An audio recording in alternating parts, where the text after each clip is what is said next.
ওই জেলায় 16-17 বছর মহারাজ নামে এক এমপি ছিলেন।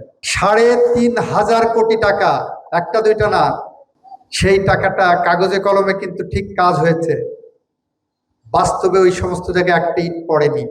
এই টাকাটা কিন্তু ঠিকই বরাদ্দ হতো সরকার থেকে। আপনার এই মাগুরা উপজেলার জন্য এই পারপাজে টাকা বরাদ্দ হতো,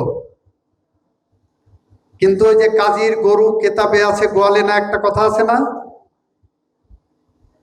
সাইকেলও থাকতো, সেলাই মেশিনও থাকতো, ক্রিকেট সেটও থাকতো, কিন্তু কাগজে কলমে থাকতো, জনগণের দৌড় গোড়ায় পৌঁছাতো না।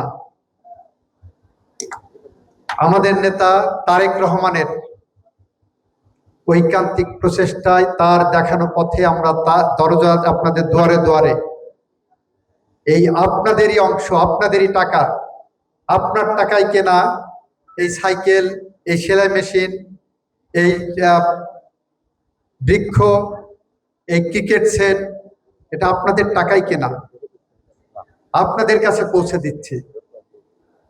কিভাবে আপনার টাকায় কিনা জানেন? এই যে আপনি 100 টাকা এক মাসে ধরেন, 100 টাকা মোবাইলের টেলিফোনে কথা বলেন, বলেন না? কম বেশি 100 টাকা ধরেন, এভারেজ কথা বলেন। এই 100 টাকা জমা হয় কারা পায়? Telecom company. টেলিকম কোম্পানির এই 100 টাকার থেকে বিভিন্ন খাতে কাটতে কাটতে কাটতে কাটতে সরকারি কোষাগারে প্রায় 60 টাকা জমা হয়।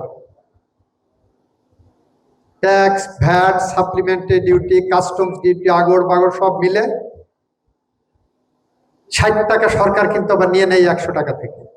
ওই 60 টাকা ঘুরে ফিরে আপনার এই সাইকেল কেনার কাজে ব্যবহার করে, আপনার রাস্তা বানানোর কাজে ব্যবহার করে।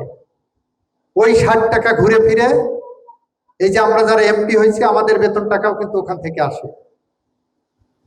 আমাদেরকেও খাওয়ান আপনারাই, আমাদের চলার পথে যে খরচটা দেন ওইটাও আপনাদেরই টাকা। সুতরাং আপনার টাকা, আপনার ন্যায্য হিস্সা আপনার কাছে পৌঁছে দেওয়া, এটা আমাদের সরকারের অঙ্গীকার। আমরা রিসেন্টলি ক্যাবিনেটে বসে অদ্ভুত অদ্ভুত কাণ্ড দেখছি। পিরোজপুরে, নাম শুনছেন? পিরোজপুরের একটা জেলা, ওই জেলায় 16-17 বছর মহারাজ নামে এক এমপি ছিলেন। উনি আসলেই মহারাজ। 3,500 কোটি টাকা, একটা দুইটা না, 3,500 কোটি টাকা স্থানীয় সরকারের বিভিন্ন প্রজেক্টে দেখাইছে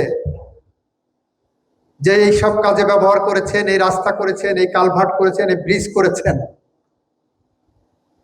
সেই টাকাটা কাগজে কলমে কিন্তু ঠিক কাজ হয়েছে, বাস্তবে ওই সমস্ত জায়গায় একটা ইট পড়েনি। বাস্তবে ওইসব এলাকায় একটি পাথর পড়েনি, একটি বালু পড়েনি। 3,500 কোটি টাকা ওই ইঞ্জিনিয়ার থেকে শুরু করে ওই মহারাজদের পকেটে ঢুকে গেছে। আমরা ধরেছি ওই জেলার সমস্ত উন্নয়ন কাজ বন্ধ ছিল। গত সপ্তাহে আমি ওপিনিয়ন দিলাম যে না, জেলার কাজ বন্ধ রাখা যাবে না। যে চুরি করেছে তার প্রতিটি টাকার পাই পয়সা হিসাবে আমি বাংলাদেশের মাটিতে ফেরত আনতে অঙ্গীকারবদ্ধ। ওই টাকায় আমার স্কুলের ছাত্রছাত্রীদেরকে আমরা বাইসাইকেল দেব, ফুটবল দেব, ক্রিকেট ব্যাট দেব, খেলার সরঞ্জাম দেব, স্কুলে যাওয়ার ব্যাগ দেব, হাতে বই দেব, কাগজ দেব, কলম দেব। আমি আগামীর পথে হেঁটে চলার জন্য আমার একটি পরিবেশ দেব, যে পরিবেশের মধ্য দিয়ে আমার ছেলেরা, আমার মেয়েরা বড় হয়ে উঠবে। এরকম একটি বাংলাদেশের পথ ধরে আমরা যখন হেঁটে যাই, আর সেই হেঁটে যাওয়ার পথে যখন আপনারা এসে অংশগ্রহণ করেন, তখন আমাদের স্বপ্ন বাস্তবে রূপায়ণের জন্য আমরা অনুপ্রাণিত হই। এমন একটি বাংলাদেশ নিয়ে আমরা এগিয়ে যাচ্ছি।